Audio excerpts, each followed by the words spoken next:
Hi everyone, this is JD with Wildwood Digital Media. I'm going to show you part 2 of our introduction to Adobe After Effects and the concept of keyframes, how to use them, what they are. First, we're going to start a new composition by clicking on New Composition. We're going to hear my daughter's yelling in the background. Maybe that might come through. Hopefully it doesn't. We're going to not change the name, doesn't matter. We're going to be HDTV 1080 2997, also known as 30 frames per second. And we're going to make it short. We're going to make it 5 seconds long. So under duration, we'll set that to 5 seconds, 0500, and we'll click OK. Keep in mind that being that it's 5 seconds long and that there are 30 frames per second, we have 150 frames total. And once we click OK, and we're in our display here, we can turn the background from transparent to non-transparent by clicking down here, something I showed you before.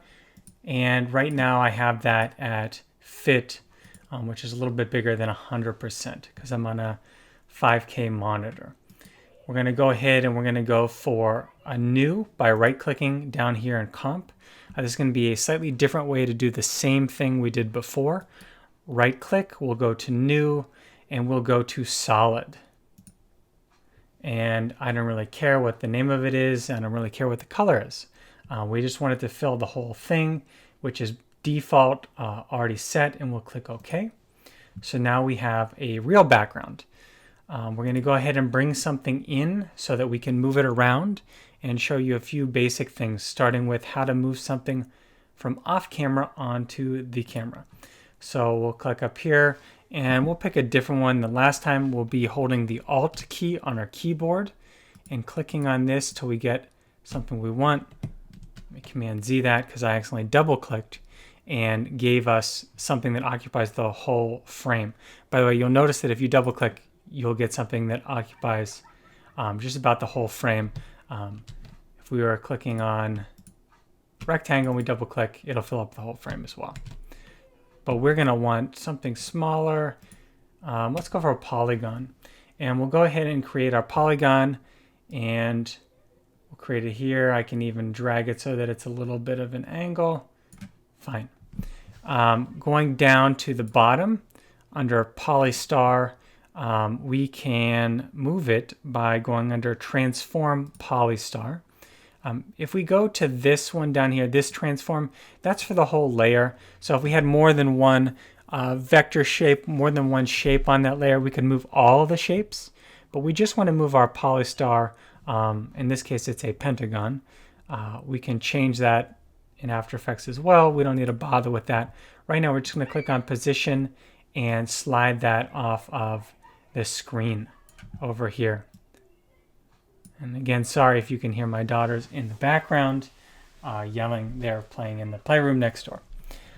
So here we are. We have it positioned off the screen at minus 1157. We can have a visualization of the outline because we're at 136%, which is a good place to start. In fact, we'll inch it a little bit closer just so we know that we don't have to account for any timing of it being off. And we're at 0 frames here. Again, we can drag this top slider, sorry for being indescriptive there, down till we can see individual frames. 1 frame, 2 frames, 4 frames, 6 frames. If we drag it even further, we can see the odd frames as well. There we go. 0 frames, 1 frame, 2 frames, 3 frames, etc. We can set them all if we wanted to. That would take forever and be a waste of time. Fortunately for us, After Effects is very smart. We'll go ahead and click on our stopwatch right here. And we've set our beginning position at 0 frames. And we can visualize it. It's right here. And we'll drag it somewhere in the middle. Let's have that happen by 1 second, which is going to be 30 frames for us. It'll also be indicated right there. And we'll go ahead and just drag it till we have it where we want it. Okay. Now we have our polygon centered in the frame, and we have it moving. Pretty simple. Now, here's something where you're going to have, we want it to move off the screen. So let's go ahead and do that. Let's have it be off the screen by 4 seconds. So we'll click at 4 seconds and we will go ahead and drag it off. Now we'll hit spacebar and we'll play that. Oh, you'll notice that it never really stopped. And what I want to show you is how do we get something to make it stop.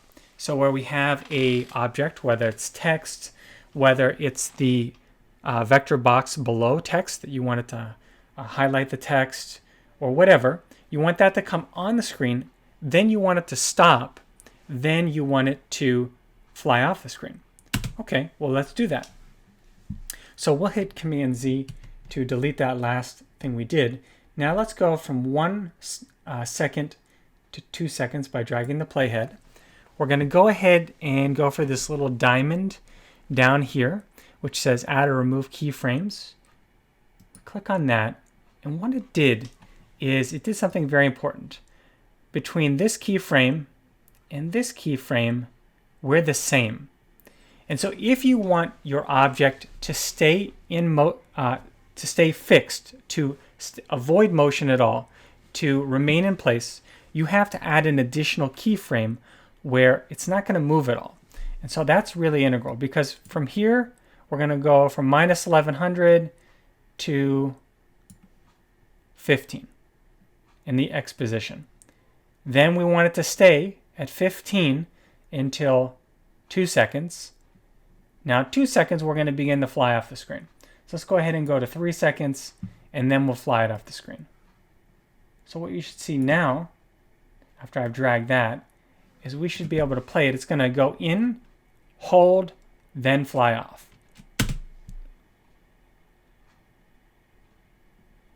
So if we want something that has two motions, an in motion and an out motion, we need 4 keyframes if we're going to hold it in place. So these middle 2 keyframes are very important if you want something to stay in place. Now, the next thing I'm going to show you is we have a 5-second clip here, a 5-second project. We don't need it to be that long because it's 1 second in, 1 second hold, 1 second out. Let's just go ahead and end it on the out. So go ahead and grab the lower slider here. Slide that to 3 seconds. We'll go up to the very top, we'll go to composition, and we will go to trim comp to work area. So we now have a 3-second composition. And by the way, I said project just a second ago, and the correct term is composition, because technically we could have more than one composition in a project, particularly if it was complicated and we were trying to do something very advanced. So that's it for this one. Again, just showing you that if we're taking something from off the screen, holding it, and then taking it somewhere else, like off the screen, or reversing it and taking it back where it came from, we need to have more keyframes than you would anticipate, because we have to add them right over here and set the middle keyframes to be the same. So you need those 2 identical keyframes. We click here, we get that value of 15, click here, same value as well.